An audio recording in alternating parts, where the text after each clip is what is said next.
Hey, it's Mary from Indecent Exposure, and we're going to be interviewing the president of Just for Laughs, Andy Nulman. Come on in.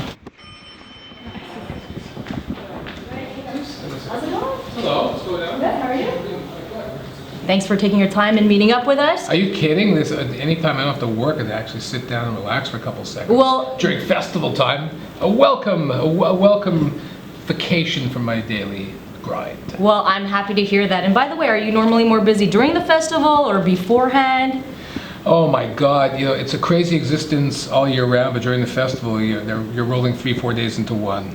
That's true. But it's fun, right? Do you get time to see the shows? Oh, yes. I sit back with a glass of wine and people give me a foot massage while are you kidding? I'm running in and out of the theaters. There's always a problem. Your phone's always ringing. You're always getting texts. There's always somebody with panic in their eyes waiting for you. We say this all the time, and it really is true.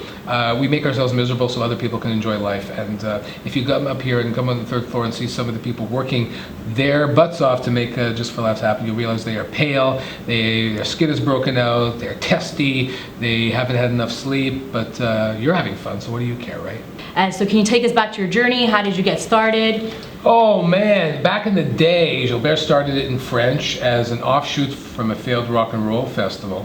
And he brought me aboard to get this English thing off the ground. And nobody knew what a comedy festival was in those days. And we used to go to New York, and nobody wanted to talk to us. We had to beg to have a meeting. It's like you say, I want to go into a store, and they say, no, sorry, you can't come in. Yeah, we want to buy your product. Sorry, you can't. So that's what happened. They wouldn't let us into their office. They met with us in their lobby. They said, okay, well, you'll stay in the reception area. Tell us what it's all about. So that's the way things were back then, when you really had to convince people that a comedy festival is a viable entity. The biggest lessons you learned? The biggest lesson is that it's one of the things I tell my kids all the time now, and that is when somebody gets it, when you tell somebody something and you say, you know, here's a product, here's an idea, and they say, oh, it's fantastic, I get it, it's perfect. You say, I better worry about that a bit if everyone starts to understand it. But if you go into some place and you're trying to explain what you're doing, they're looking at you that you're crazy, then you got something. So if you can go ahead and convince others that you're not that crazy and to believe in you when they think you are, and you really have something. So right now, there's a comedy festival, in every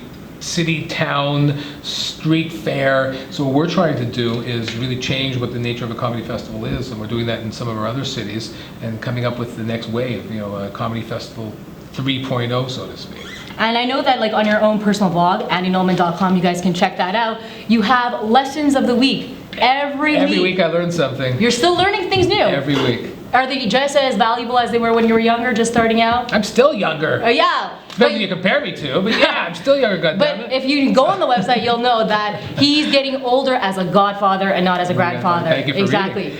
reading. I've always found that if you close yourself off from learning, you're screwed. And one of the things I'm doing right now is really studying YouTube and understanding YouTube to develop my own channel or an own channel, because I think that the market for 40 plus, no one's touched that yet. All the big YouTube stars are 18 to 25. We're working right now to say, okay, the world has gone digital. Why is comedy still analog, and how do you take comedy to the next digital step? Because when you look at it, basically it's what we're doing right now. People are talking to a camera in comedy. Well, we can go a whole lot further given the tools that are out there, and that's really my holy grail is how to go ahead and find the disruptive element to comedy.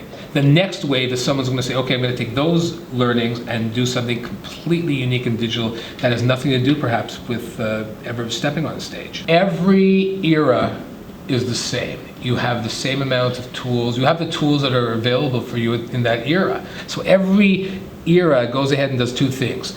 It gives you more tools, it gives you, better technology, but it also gives you more competition. So if you can have yesterday's competition with today's tools, that would make things different. That would be perhaps a better advantage. But right now, you have greater tools but greater competition. More people know how to use them and will use them. So it all evens out in the end. There's no better time to be an entrepreneur than right now. I don't think great comedians are born. I think great comedians work it. They work it well. It's all about the hard work. Some people, they're prodigies in every field where you just pick it up like that. But still, there's one thing about being naturally funny and being naturally funny on a constant basis and being able to sell being natural funny. There's one thing with being naturally funny. I know a ton of people who are hysterical at parties and at dinners, but put them on a stage or put them in a movie, or they can't do it. So I think that it is work, and it's on both ends.